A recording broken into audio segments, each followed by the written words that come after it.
Hello guys! Welcome to my vlog! Eto na naman tayo at babalik ngayon. Kumusta kayo mga guys? Ito, update ko lang kayo. Ako ay lalabas na dito sa kwartong to. Ano na siya, na-occupied na siya. So, lilipat tayo ngayon sa partition. Mag-ano tayo, mag-move tayo. Kung dati nakakwarto tayo, ngayon lilipat tayo sa partition kasi medyo risky na yung situation ngayon dahil mahal nga ang renta at nawalan ako ng tenant. So, mag-a-adjust ako. Titira ako ngayon sa partition. Hindi na sa kwarto kasi kailangan natin ng mag-adjust. Like, ganito. So, titira tayo sa ganito. Pupunin natin siya. Lalagyan natin yung mga gamit. Actually, yung iba ipapauwi ko na. Ready na sila. Ayan. Mga ready ng pick-upin yan. Pauwi sa Pilipinas.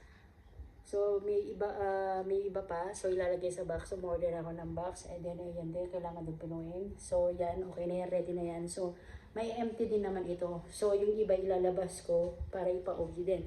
Pero ako, titira ako dito.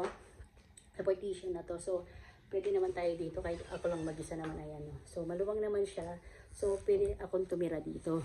Then, yung anak ko dun sa kabila siya. Dito naman siya sa kabila.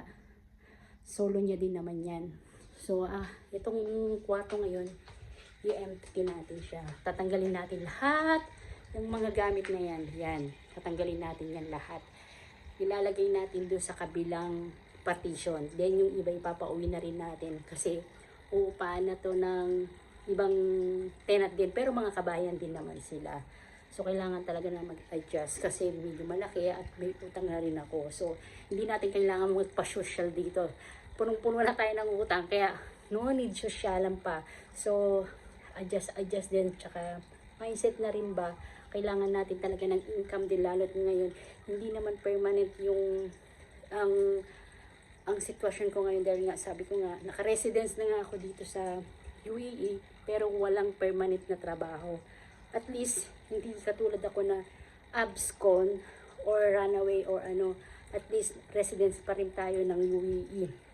So, ang gagawin ko lang is, kailangan kong rumakit, kailangan kong mag-part-time, kailangan kong maghanap ng mga temporary na trabaho lang na, kunwari may mga nagbabakasyon. So, kailangan ko lang silang palitan ng for 1 month or 2 months, parang ganun lang. And then, may mga company na parang freelance lang sila, so, pwede rin tayong mag-join. So, ito, i-empty natin today. And then, samahan nyo kung manood at maghakot ng mga gamit.